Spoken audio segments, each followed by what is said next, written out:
ನದಿ ಪಕ್ಕನ ಇದು ಮಾಡ್ತಾರೆ. ಹಾಗಾಗಿ ನಾನು ಈ ವಾಟರ್ ಬಾಡಿನ ಫಾಲೋ ಮಾಡ್ತಿದ್ದೀನಿ. ಇದು ಕಾಲುವೆನ ಫಾಲೋ ಮಾಡೋಣ.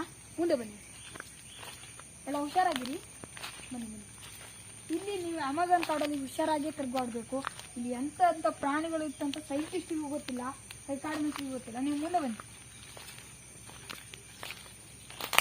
ಇಲ್ಲಿ ಎಂತೆಂಥ ಪ್ರಾಣಿಗಳು ಇರ್ತವೆ ಅಂತ ಹೇಳೋಕ್ಕಾಗಲ್ಲ. ಹಾವುಗಳು ಇರಬಹುದು, ಇಂಜನ್ ಇರಬಹುದು. ಹಾಗೆ ನಾನು ನಿಮ್ಗೆ ಇನ್ನೂ ಹೇಳ್ತೀನಿ, ಇಂಥ ಆಲದ ಮರದ ಕೆಳಗೆ ಇಲ್ಲಿ ನಿಮ್ಗೆ ಇದೇ ಥರ ತರ್ತೀನಿ ನೋಡಿ.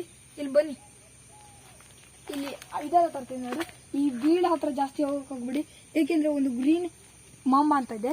ಆ ಹಾವು ಏನು ಮಾಡುತ್ತಂದ್ರೆ ನಿಮ್ಮ ತಲೆಗೆ ಕರೆಕ್ಟ್ ಇದಾಗಿ ಅವು ಇರೋದೇ ಇಂಥ ದೊಡ್ಡ ದೊಡ್ಡ ಮರಗಳಲ್ಲಿ ಹೊಂಚಾಗಿ ಕೂತ್ಕೊಂಡಿರ್ತವೆ. ಹೊಡಿ ಹೋಗೋ ಮನುಷ್ಯರಿಗೆ ಮಂಡೆಗೆ ಇದಾಕಿ ಟಾರ್ಗೆಟ್ ಮಾಡಿ ಬಾಯಿ ಹಾಕಿ ರಕ್ತ ಎಲ್ಲ ಎಳ್ದು ಬಿಡುತ್ತೆ.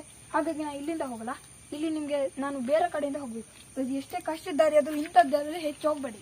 ಹಾಗೆ ಮನೆಗಳನ್ನು ಈ ಮನೆ ಮೇಲೆ ಕಟ್ಟಬೇಕು.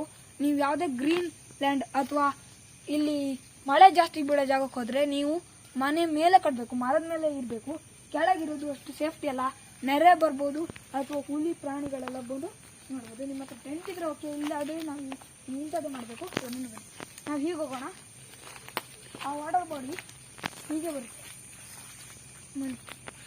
ವಾಟರ್ ಬಾಡಿನ ಫಾಲೋ ಮಾಡಬೇಕು. ಹಾಗಾಗಿ ನಾನು ಈಚೆ ಬಂದಿಂದ ಬಂದೆ ಅಂದರೆ ನಿಮ್ಗೆ ಹತ್ರ ಗ್ರೀನ್ ನಂಬ ಬಗ್ಗೆ ಹೇಳಿದ್ದೀನಿ ನಾನು. ಅವೆಲ್ಲ ಹೊಂಟಾಕಿ ಕೂತ್ಕೊಂಡಿರ್ತವೆ, ಅವು ನಾನು ನಂಬಕ್ಕೆ ಆಗಲ್ಲ.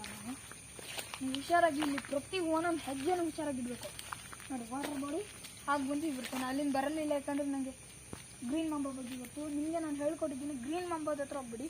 ಬನ್ನಿ, ಇಲ್ಲಿ ಈ ಅಮೆಝಾನ್ ಫಾರೆಸ್ಟಲ್ಲಿ ಹೆಚ್ಚಾಗಿ ತಾಳಿಮಂಬ ಅಂತ ಒಂದು ಬುಡಕಟ್ಟು ಸಮುದಾಯ ಇದೆ. ಆ ತಾಳಿಮಂಬ ಬುಡಕಟ್ಟು ಸಮುದಾಯದವರಿಗೆ ಅದರಲ್ಲಿ 2 ತಂಡ ಇರುತ್ತೆ. ಅವರಲ್ಲಿ ಎರಡು ತಂಡವಾಗಿಬಿಟ್ಟಿದೆ. ಮನುಷ್ಯರು ಬೇರ್ಪಡಿಸಿದ್ದಾರೆ ಆ 2 ತಂಡನ.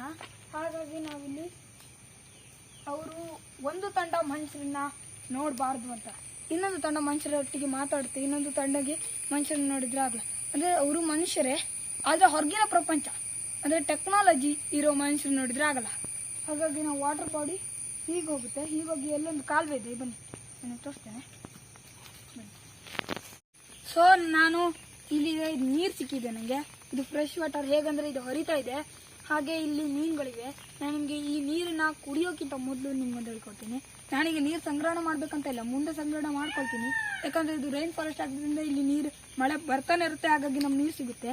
ಆದರೆ ನಾನು ನಿಮಗೆ ಇದ್ರಕ್ಕಿಂತ ಮೊದಲೊಂದು ವಿಷಯ ಹೇಳ್ತೀನಿ. ನನಗೆ ಇಲ್ಲಿ ಡೈರೆಕ್ಷನ್ ಹೇಗೆ ಗೊತ್ತಾಯ್ತಂದರೆ, ನಾನು ಹಿಡಿದಿರೋ